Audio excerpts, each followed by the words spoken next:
I'd like the Indian rupee to be used as much as the dollar.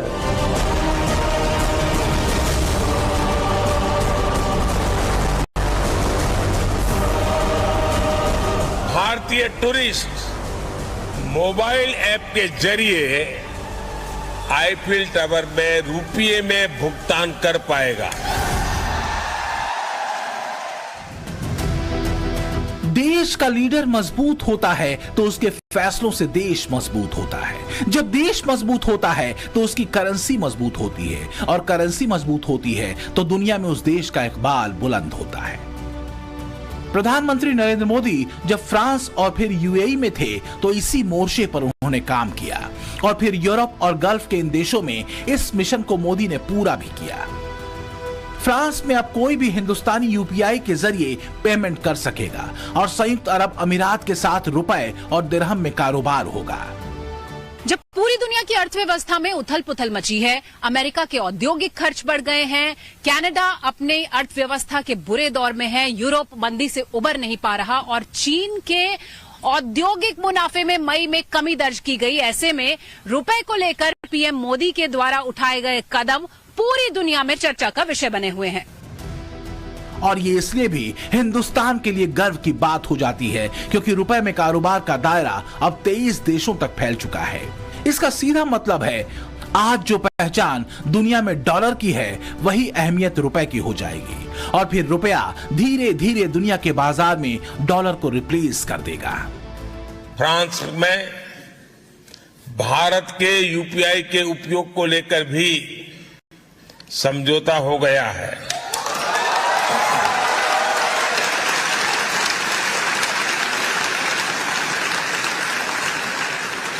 अब मैं तो समझौता करके चला जाऊंगा, आगे बढ़ाने का काम आपका है।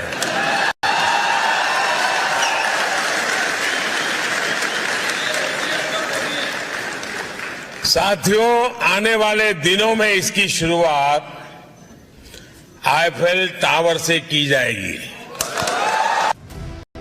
मोदी जब दिल्ली वापस लौटे तो फ्रांस और यूएई के अखबारों में हिंदुस्तानी रुपए का खूब जिक्र किया गया।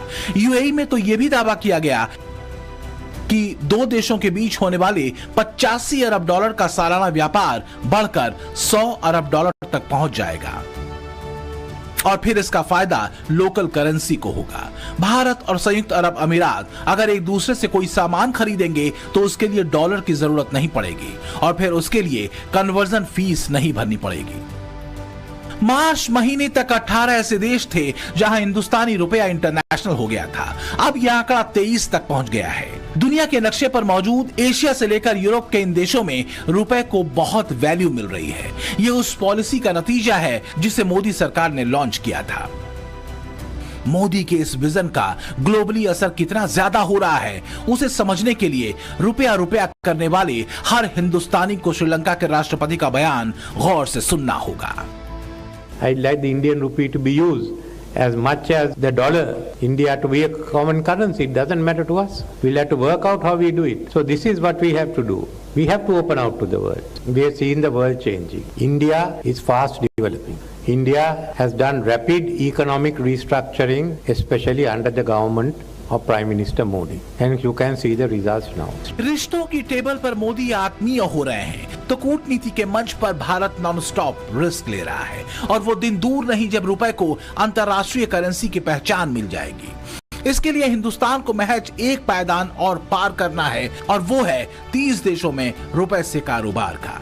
इसके लिए भारत सरकार और आरबीआई लगातार काम कर रहे हैं। ताजिकिस्तान, क्यूबा, लग्जमबर्ग और सूडान समेत कई देशों से रुपयों में ट्रेड सेटलमेंट के लिए बातचीत ओपन है। बांग्लादेश, नेपाल और म्यांमार जैसे पड़ोसी देश इस बारे में गंभीरता से विचार कर रहे हैं। केंद्रीय रिजर्व बैंक ने इसी कड़ी में दूसरे देशों के साथ कारोबार के लिए बड़े लेवल पर वेस्ट्रो अकाउंट खोलने को कहा है। अगर ऐसा होता है तो दुनिया का बढ़ता इंटरेस्ट रुपए की मजबूती पर मुहर लगाएगा। आरबीआई के मुताबिक अब तक 18 देशों में 30 वेस्ट्रो अकाउंट खोले जा चुके हैं। इनमें से रूस के 12 हैं, श्रीलंका के 5 हैं, एक मॉरिशस का है, जबकि 60 वेस्ट्रो अकाउंट खोलने को आरबीआई ने लगभग हरी झंडी दे दी है। वेस्ट्रो अकाउंट का अर्थ होता है कि मान लीजिए यहां से यूएई हम रुपए में ट्रेड करना चाहते हैं, रुपए और दिरहम में, तो हम यहां से जो एक्सपोर्ट करेंगे उसके भारतीय बैंक जाके यूएई में वॉस्ट्रो अकाउंट खोल लेंगे और उस वॉस्ट्रो अकाउंट में पेमेंट दिरहम में उन्हीं अकाउंट्स में आती रहेगी। इसी प्रकार यूएई के एक्सपोर्टर्स जब भारत में एक्सपोर्ट करेंगे तो वहां के बैंक भारत में वॉस्ट्रो अकाउंट खोल लेंगे और उसकी पेमेंट रुपए में, जो यहां पर इंपोर्टर्स हैं वो रुपए में उस अकाउंट में जमा कराते जाएंगे। आप कहेंगे कि ग्लोबल करेंसी मार्केट में रुपए की हिस्सेदारी फिलहाल 2% है, जबकि डॉलर की 58%। तो आखिर ऐसा कौन सा तूफान उठेगा जिससे रुपया बेहिसाब छलांग मारेगा? तो इस प्रोसेस को आप मीका सिंह के इस वीडियो से समझिए। Right now I am in Qatar Doha और हमारे इंडियन मनी, इंडियन करेंसी में यू कैन शॉप। जो भी आपको शॉपिंग करनी है आप इंडियन करेंसी दे सकते हैं और शॉपिंग कर सकते हैं। So thanks to Modi ji, salute to you. जिस तरह कतर में मीका सिंह ने इंडियन करेंसी देकर सामान खरीदा, ठीक उसी तरह नेपाल, भूटान, बांग्लादेश, मालदीव और जिम्बाब्वे में हिंदुस्तानी रुपए को लीगल टेंडर माना गया है। कोविड के बाद से कई और ऐसे देश हैं जिनके थॉट्स हिंदुस्तान के लिए सॉफ्ट हुए हैं और इसका असर इंटरनेशनली दिख भी रहा है। भारत की अर्थव्यवस्था और रुपया 360 डिग्री के हिसाब से मजबूत होगा, इस बात पर मुहर लगाने वाली रिपोर्ट को आए बमुश्किल 100 घंटे का वक्त बीता है। गोल्डमैन सैच्स की रिपोर्ट के मुताबिक 2075 तक भारत अमेरिका को पछाड़कर पूरी दुनिया की दूसरी सबसे बड़ी अर्थव्यवस्था होगा और तब रुपए का जलवा डॉलर से कहीं ज्यादा होगा और पूरी दुनिया रुपए में व्यापार करेगी। मौजूदा फाइनेंशियल ईयर को छोड़ दिया जाए तो डॉलर की तरह रुपया भी दूसरे देशों की करेंसी के मुकाबले मजबूत बना रहा।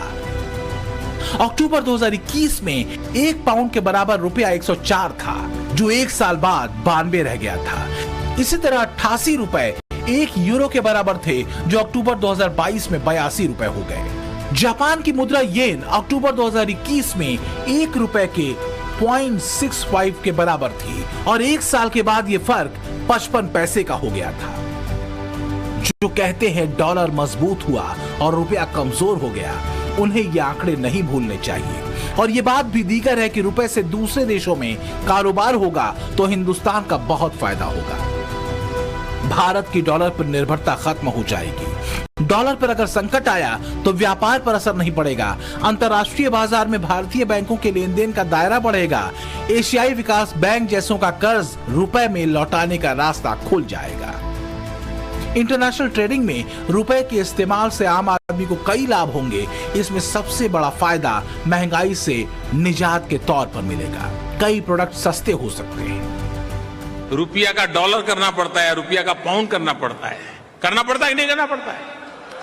अरे वो टैक्सी वाला भी कहेगा यार रुपया मेरे काम का क्या है भाई, ये तो कागज है, मेरे काम का क्या है, तुम डॉलर में लाओ।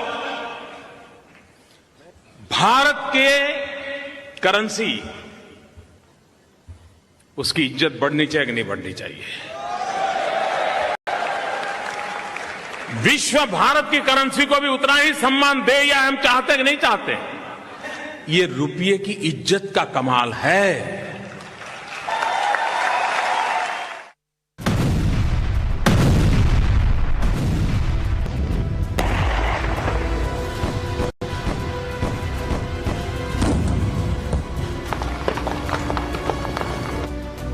रूस और यूक्रेन के बीच युद्ध हुआ तो अमेरिका ने डॉलर में व्यापार करने पर प्रतिबंध लगा दिया था।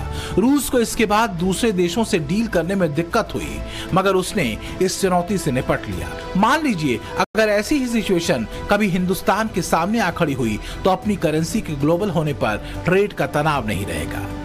इसी का एक सबूत तब देखने को मिला जब रूस के राष्ट्रपति व्लादिमीर पुतिन ने प्रधानमंत्री नरेंद्र मोदी से पिछले साल सेटलमेंट किया और दोनों देशों ने एक दूसरे के यहाँ लोकल करेंसी के इस्तेमाल के लिए बैंक अकाउंट खोले।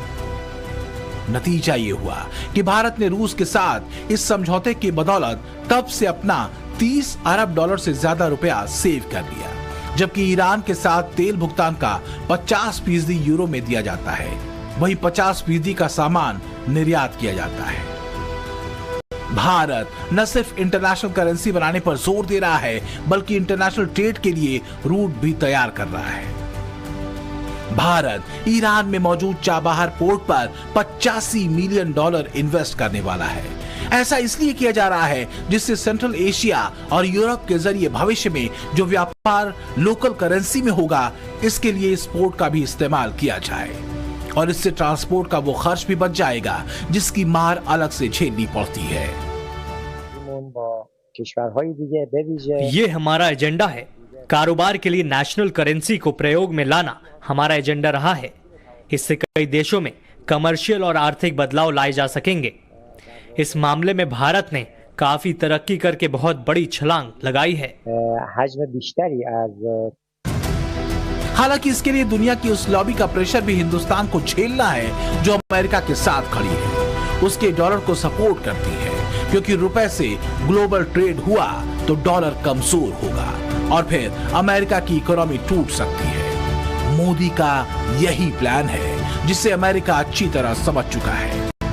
इसलिए वो चाहता है कि भारत का व्यापार अमेरिका से ज्यादा हो, ना कि दूसरे देशों से। ब्यूरो रिपोर्ट, टाइम्स नाउ, नव भारत।